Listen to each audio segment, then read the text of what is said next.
a doutora Caroline já chegou com mimo. Será que ela vai me mimar? Hoje sim. Boa tarde. Boa tarde, Vanice. Boa tarde aos telespectadores do Viva Bem. Sem clima de mistério, o que existe nessa sacola? Nessa sacola existe uma lembrancinha para agradecer o convite, para tratar de um assunto tão importante e caro à sociedade. Então, um bom uso, uma boa leitura. Direito probatório. Perspectiva da distribuição dinâmica do ônus da prova, do Dr. Igor Fagundes. Ah, garoto, esse aqui também é aquele em que você pode se basear com primor, com credibilidade e para que todo mundo consiga abrir a mente a respeito do que, mesmo que a pessoa já domine, tem que se aprofundar. Principalmente os profissionais da área. E uma canequinha aqui, ó. Pronto. Para o seu cafezinho. Tem até podcast. Que legal. A gente tem que muitas vezes rir para não chorar, porque a pessoa, quando passa por apuros, ela chega ao ponto de tentar entender o que lá atrás ela poderia ter feito de postura diferente para ser beneficiada por algo que ela já contava com, mas que não era uma garantia. De benefícios dentro do INSS para aquele que jamais tenha contribuído com a Previdência, o que há na lista? Certo, então vamos lá. Nós sabemos que o INSS ele está repleto de benefícios em favor do segurado, seja ele obrigatório ou facultativo, mas existem alguns benefícios, é claro, que são devidos ao beneficiário sem que ele tenha efetivamente cumprido ou contribuído para o INSS. E aí eu costumo chamar de benefício secreto, que não é muito divulgado e poucas pessoas sabem que tem esse direito.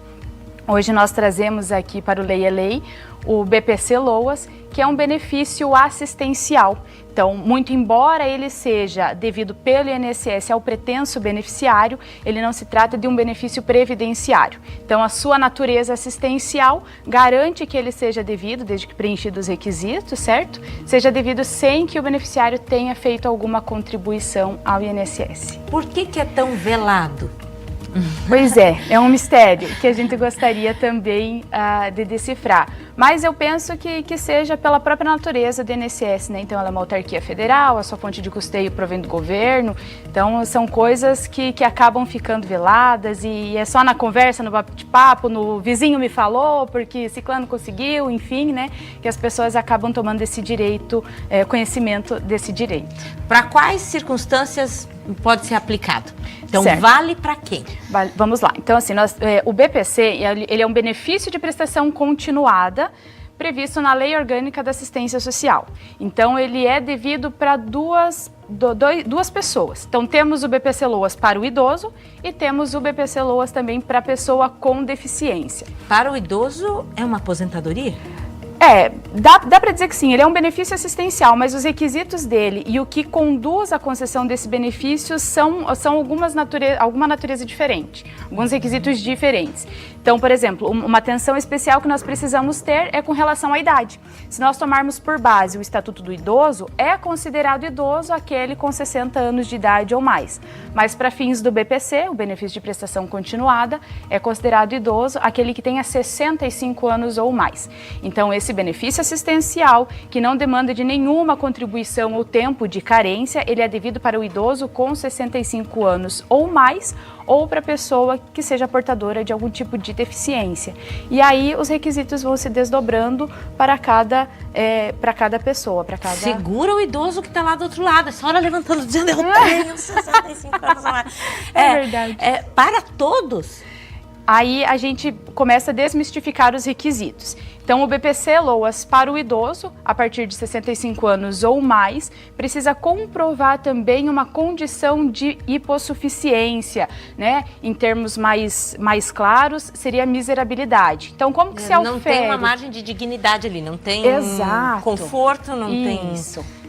comida, muitas vezes? Isso. A natureza, o fundo de direito desse benefício é justamente isso, é garantir o mínimo existencial, princípio tão divulgado no direito, enfim, e que ele decorre do princípio da dignidade da pessoa humana, que é o super princípio do direito. Então, esse BPC, o benefício de prestação continuada para o idoso com 65 anos ou mais, em situação de miserabilidade, é para garantir o mínimo. Então, o direito à moradia, ao saneamento básico, ao acesso à saúde, então, condições assim realmente mínimas para a subsistência dele, desde que ele não consiga, obviamente, prover essa subsistência e que algum ente familiar, algum membro familiar também não possa provê-la. Mas aí se ele está nessa realidade ali, vivendo os transtornos, já sem condições de comprar, por exemplo, né, o trivial, como que ele contratará um advogado? Então, qual é o trâmite para isso?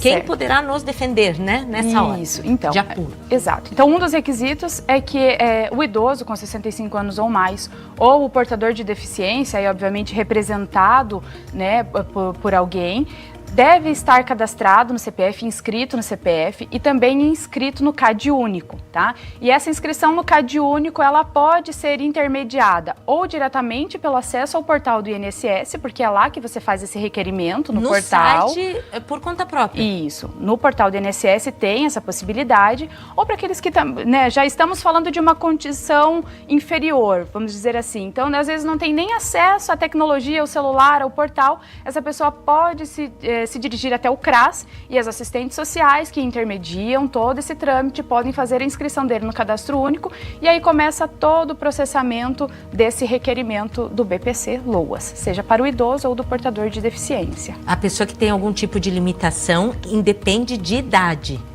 Independe de não importa a idade que ela tem. Isso. Aí, assim, nós só precisamos nos atentar aos seguintes requisitos. Quando nós falamos do BPC LOAS para pessoa com deficiência, ela pressupõe uma incapacidade total. Mas há um equívoco, muitas vezes, na consideração da incapacidade. Então, a gente precisa diferenciar a incapacidade de deficiência.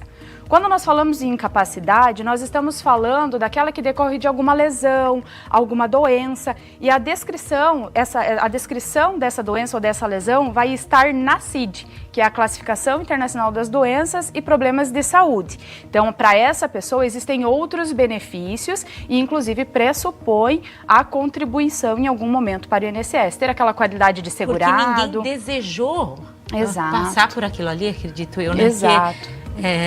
A pessoa quando ela está nesse estágio de vida, ela só quer ter um mínimo, uma vertente que venha de algum lugar. No caso dos idosos, por exemplo, nem sempre existe um filho que consiga dar suporte a ele. Se comprovado que tenha filhos, esse senhor, essa senhora, que poderiam sim arcar com essas despesas, Tá. Então aí para de se pensar nessa possibilidade? Não, ainda nós temos a possibilidade de pensar. E aí, quando nós falamos em miserabilidade, então acho que para ficar mais claro, vou requisitar primeiro os do idoso, na sequência eu falo da pessoa com deficiência, porque o que muda para eles é justamente a condição, ou ser idoso ou portar alguma deficiência, né? Então, para o idoso, se sob o mesmo teto, nessa família, a composição do núcleo familiar se forme pelo idoso, por um filho, por irmão, enfim, ainda assim há a possibilidade de buscar esse benefício preenchendo o requisito da miserabilidade, que é constatar igual ou inferior a 1/4 do salário mínimo, auferir renda igual ou inferior a 1/4 do salário mínimo. E existem algumas brechas que permitem que essa quantificação seja majorada. Então, por exemplo, o critério básico, o ponto de partida é auferir 1/4 do salário mínimo. Mas se sob esse teto existir mais alguém que compõe o núcleo familiar, aí isso é considerado per capita, tá? Então, a renda familiar per capita, por mais que ali exista filho, enfim, neto. Contudo, se dentro desse núcleo familiar um dos componentes possuir um núcleo familiar próprio, então vamos supor, tá lá na casa o seu João, a dona Maria, o filho Pedro e a filha Cláudia. O filho Pedro é solteiro, é menor de 21 anos e a filha Cláudia, por sua vez, tem seu núcleo familiar próprio. Tem o esposo, tem 2 filhos. Então, a renda da Cláudia cachorro, o papagaio. Tem todos eles. Então, Então, a renda da Cláudia, que possui o seu núcleo familiar próprio, embora sob o mesmo teto, é excluída da conta, é excluída da conferência. Então, conta só lá do seu João, da Dona Maria e do filho Pedro, que é solteiro e menor de 21 anos de idade, tá? Qual é o valor que a pessoa receberá? Um salário mínimo. É o benefício assistencial de um salário mínimo. Que já foi dito, então, repito, caso alguém então tenha ficado... um salário mínimo não pode se passar. Esse é o teto. É o teto. É o limite, o limite, é um salário mínimo. Não é menos e também não é mais. É o valor do salário mínimo e, claro, que vai se atualizando, né? Na medida em que o ano civil vai mudando e vai aumentando também. No caso da pessoa com deficiência, o valor também é o mesmo. O que muda realmente são esses requisitos, certo? Outra situação importante, idoso, esteja atento. Se mais algum membro da sua família já esteja recebendo esse benefício, não impede que você busque o seu. Por quê? Qual que é a intenção desse benefício? Que você tenha condição mínima para comprar o medicamento que não é fornecido pelo SUS, para que você possa, de repente, ter um dispêndio de uso de fralda, um alimento especial. Então, não impede se o seu parceiro, se o seu cônjuge, ele perceba esse benefício, não impede, não anula o seu direito de buscar esse benefício também, tá? Importante também, se de repente o cônjuge aufere aposentadoria limitada a um salário mínimo, também não impede que você busque esse benefício. Então, você permanece com o direito de buscar o BPC LOAS para o idoso, tá bom? Deficiência ou algum problema, por exemplo, de coluna que vai me impedir de fazer o trabalho que eu executo? Isso. Então, retomamos naquele ponto que nós estávamos falando. Agora, nós entramos nos requisitos da pessoa com deficiência. Então, a deficiência é uma incapacidade total, né, por um longo prazo, mas nós temos que ter um cuidado com o termo incapacidade. Como nós estávamos falando, a incapacidade, ela pressupõe, ela parte de uma lesão ou de alguma doença que esteja classificada na CID, que é a Classificação Internacional das Doenças e Problemas com Saúde. Já a deficiência, ela parte de uma condição funcional especificamente. Então, nós não estamos mais falando da CID, estamos falando da CIF, que é a Classificação Internacional de Funcionalidade e outros problemas também relacionados à saúde. Então, a pessoa com deficiência é aquela que possui uma limitação de longo prazo, e aí nós adentramos na natureza física, motora, funcional, sensorial, e que a impeça, e que, né, submetida a uma ou mais barreiras, pode ser que seja obstruída a condição dela de igualdade no meio social. Então, também há um certo equívoco quando se diz que essa deficiência tem que impedir só para o trabalho. Então, não é só para o trabalho, é para toda a vivência do dia a dia, não está restrita à condição laboral. Mobilidade, né? Viver livre, leve, solto, se sentindo útil. Obrigada. Imagina. Se alguma dúvida ali ficou, né, no ar, então você já sabe com quem buscar as respostas.